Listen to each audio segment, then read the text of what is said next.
রান্না করে ফেললাম গরুর মাংসের বিরিয়ানি। হে গাইজ, আসসালামু আলাইকুম। সবাই কেমন আছেন? আশা করি ভালো আছেন, আমরাও ভালো আছি। চলে আসলাম নতুন একটা ভিডিও নিয়ে। যে যেখান থেকে আমার ভিডিওটা দেখতেছেন প্লিজ একটু লাইক, শেয়ার, কমেন্ট করে দেবেন আর আমার চ্যানেলটা সাবস্ক্রাইব করে দেবেন, আমার পাশে থাকবেন। এখানে আমি গরুর মাংসের তেহারি রান্না করব, তাই মাংসগুলো কষিয়ে নিচ্ছি। এখানে আমি আদা, রসুন, জিরা দিলাম আর পেঁয়াজ দিয়ে আর মাংসর মশলা, বিরিয়ানির মশলাটি বসিয়ে দিলাম। আর এখন আমি একটু জাল দিয়ে দিচ্ছি। মাংসটা আমার প্রায় হয়ে গেছে, দেখেন। এখন আমি একটু নামিয়ে নেব আর একটু পরে। দেখেন মাংসটা কালারটা কত সুন্দর আসছে বলেন তো। মাংসটা হয়ে গেছে। এখন আমি একটা পাতিল বসিয়ে দিলাম, বড় একটা। এখানে দিয়ে দিলাম কিছু পরিমাণ তেল গরম হওয়ার জন্য।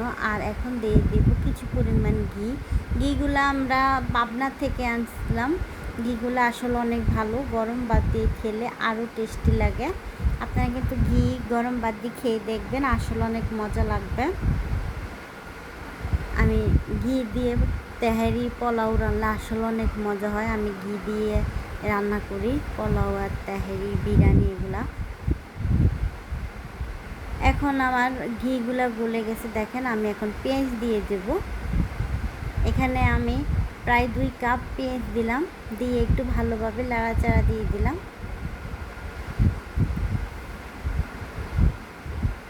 আর আমার চুলার ভিতরে দেখেন আগুনে কেমন খা খা করতেছে, একদম সুন্দর লালচে হয়ে গেছে, কালারটা অনেক সুন্দর লাগতেছে।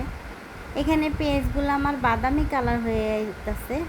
পেঁয়াজগুলো আমার যখন বাদামি কালার হয়ে যাবে তখন আমি চাউলগুলো, এই যে ধুয়ে রাখা চাউলগুলো দিয়ে দেবো। এখানে কিশমিশ আর কাঁচামরিচ, চাউলগুলো দিয়ে আমি আগে ধুয়ে রাখছি।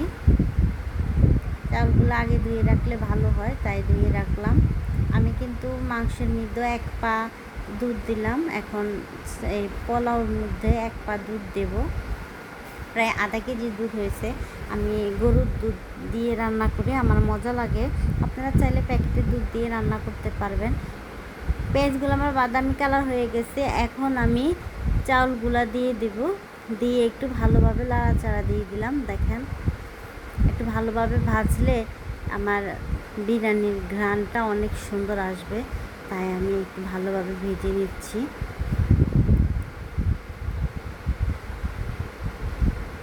আপনারাও এভাবে ভেজে নেবেন। লার্কির চুলা রান্না কিন্তু আসলে অনেক মজা হয়, কিন্তু এখন আমরা সুবিধার কারণে গ্যাসের চুলা, কারেন্টের চুলা এগুলাতে রান্না করি। আমাদের মা, দাদি, নানিরা কিন্তু লার্কির চুলাতে আগে রান্না করতো। আপনাদের ভাইয়াও লার্কির চুলা রান্না অনেক পছন্দ করে, কিন্তু আমি বেশিরভাগ গ্যাসে রান্না করি। এখানে মাংসগুলো কালার কত সুন্দর আসছে দেখেন। আমি নামিয়ে নিয়েছিলাম, এই মাংসের কালারটা দেখিয়ে দিলাম আপনাদেরকে। আর এখানে চাউল ভাজাও কিন্তু আমার হয়ে গেছে। এখন আমি আমার পানিগুলো আমি আলাদাভাবে বলক তুলে রাখছিলাম, এই যে পানিগুলো এখন আমি দিয়ে দিচ্ছি।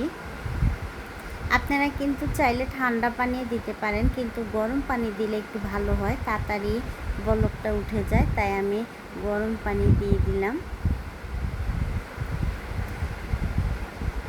এখন আমি দিয়ে দেব আদা রসুন বাটা আর লবণ। আদা রসুন বাটাটা আর দুধ দিয়ে দিলাম। দেওয়ার পরে এখন লবণ দিয়ে দেব। আমি একটু ভালোভাবে নাড়াচাড়া দিয়ে লবণটা দিয়ে দেব। লবণটা আমি একটু কমই দিলাম, কারণ আমার মাংসের মধ্যেও আমি লবণ দিচ্ছি, এই অনুযায়ী লবণ দিতে হবে। আর আদা রসুন বাটাটাও কিন্তু আমি দিয়ে দিয়েছি। দেখেন আমার পানিগুলো শুকিয়ে গেছে। এখন মাংসগুলো ঢেলে দিচ্ছি, দিয়ে ভালোভাবে একটু নাড়াচাড়া দিয়ে দিলাম, যাতে চাউলের সাথে মাংসগুলো একদম মিশে যায়। আমার ভিডিওটা যদি ভালো লেগে থাকে লাইক, শেয়ার, কমেন্ট করবেন আর আমার চ্যানেলটা সাবস্ক্রাইব। আমার পানিগুলো শুকিয়ে গেছে, এখন আমি থাকবেন। দেখেন আমার পানিগুলো একদম শুকিয়ে গেছে। এখন আমি জালটা কমিয়ে দিচ্ছি। কত সুন্দর হয়েছে দেখেন, একদম সিদ্ধ হয়ে গেছে দেখেন। পারফেক্ট সুন্দর একদম ঝরঝরা বিরিয়ানি রান্না করে ফেললাম। আপনাদের সবাই দাওয়াত রইল, আমাদের বাড়িতে চলে আসবেন।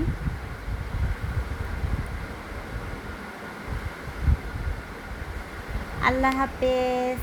আবার নেক্সট ভিডিও নিয়ে চলে আসবো আপনাদের মাঝে। আল্লাহ যেন আমাকে সুস্থ রাখে, আপনাদেরকেও সুস্থ রাখে আমার ভিডিও দেখার জন্য, আর আমি যেন ভালো ভালো ভিডিও দিতে পারি এই দোয়াই রইল। এই যে রান্না করে নিয়ে চলে আসলাম সাজিয়ে একটা প্লেট। আল্লাহ হাফেজ।